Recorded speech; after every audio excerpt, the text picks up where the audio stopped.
Panginoon, magagaling na kami, Panginoon, na we are answer prayer, oh God, Lord, we thank you for the love, peace, and joy. Thank you, Father, for the guidance and protection.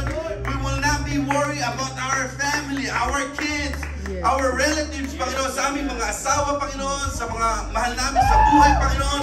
Ikaw ang mamamagitan sa amin, Panginoon. Ikaw ang mahayaan namin na kumilos sa buhay namin.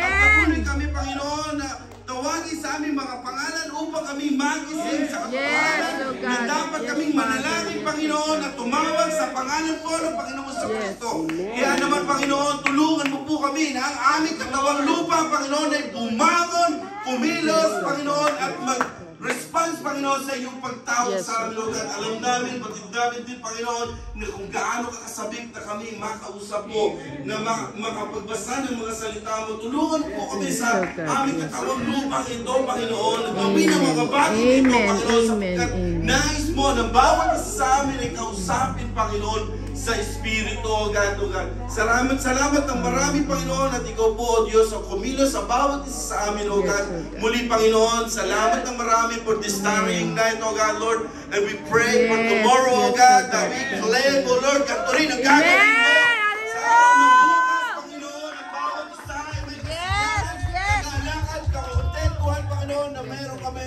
na binibigay mo. Salamat ng marami, O Diyos. Kaya purihin po ang iyong dakilang pangalan. Dito po ang aming dalangin sa pangalan ng Jesus. Lahat ay magsabi ng Amen. Amen! Yay!